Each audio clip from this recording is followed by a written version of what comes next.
Hoje vamos revelar as declarações bombásticas de Rogério Marinho, acusando a justiça de agir de forma política em defender do impeachment do ministro Alexandre de Moraes. O que está em jogo é o equilíbrio entre os poderes no Brasil. Nós temos mais de 150 deputados que subscrevem a necessidade de apresentarmos um processo de impedimento contra um ministro do Supremo Tribunal Federal. Nós temos mais de 30 senadores que já anunciam a sua posição de que, de fato, há abuso e desequilíbrio na relação entre os poderes, o que atinge de morte a democracia brasileira. A reflexão que faço com os senhores é de que esse é um momento extremamente desafiador. O que está em jogo é o Estado de Direito.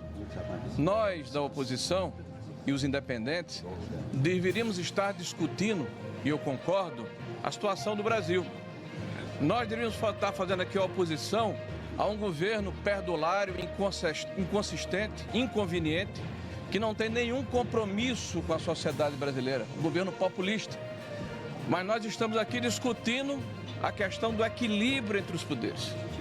Nós estamos aqui discutindo as ações individuais de um indivíduo que hoje é ministro do Supremo Tribunal Federal e que se arvora em xerife da nação.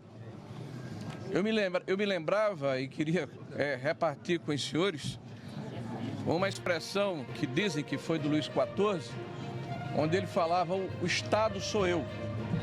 Me parece bastante similar à forma como o ministro Alexandre tem se comportado.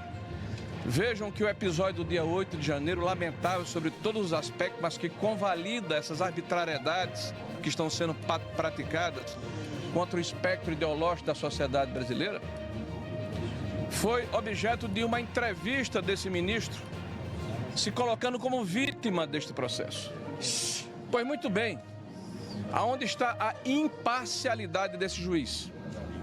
Se ele se coloca como vítima, ele justifica que pode se manter à frente do processo porque o agredido não era ele, era o Estado, ou seja, o rei sou eu. Ele se arvora em defensor da democracia, como se a democracia pertencesse a um indivíduo e não à sociedade brasileira. O Brasil está de ponta cabeça. Esse desequilíbrio ameaça a democracia. Nós precisamos ter a coragem de denunciarmos essa situação, e este evento que hoje está se realizando é uma demonstração de que ainda está viva a indignação da população e vocalizada nesse momento pelos senhores deputados e senadores que aqui estão.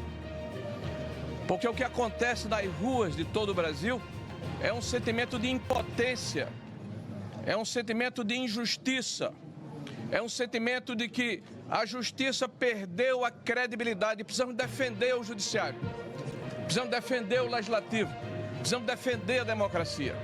E quero lembrar aos senhores que a semana passada foi divulgada uma pesquisa de opinião. É verdade. Onde pelo menos metade da população aprovava as ações do Supremo Tribunal Federal e a outra metade rejeitava. Mas pasmem, se vocês olharem os microdados, aqueles que acham que a justiça está agindo de forma adequada, mais de 90% votou em Lula. Aqueles que acham que a justiça não está correta, mais de 90% votou em Bolsonaro. Então quem sabe ler entendeu. Quase a totalidade da população brasileira afirma: a justiça está agindo de forma política e não de acordo com a lei. Muito bem. E a lei precisa ser a lei que defende a mim e ao meu inimigo, porque esse é o escudo que ampara todos os cidadãos brasileiros. A Constituição precisa ser erguida aqui como escudo, como defesa da sociedade brasileira. É essa a ponderação que quero fazer e a reflexão que faço com os senhores. E quero homenagear os brasileiros que por todo o Brasil foram à praça pública com coragem, sem medo, apesar das ameaças, apesar das perseguições, apesar das medidas arbitrárias, apesar das exceções que se tornaram banais. Nós estamos vivendo uma jurisprudência de exceções e nós não podemos nos quedar inertes, achando que isso é natural. Não é. E eu peço à população brasileira que está nos ouvindo agora, que procure o seu parlamentar, que procure o seu representante e peça a ele que faça justiça. E você, o que acha? A justiça está realmente atuando de maneira política?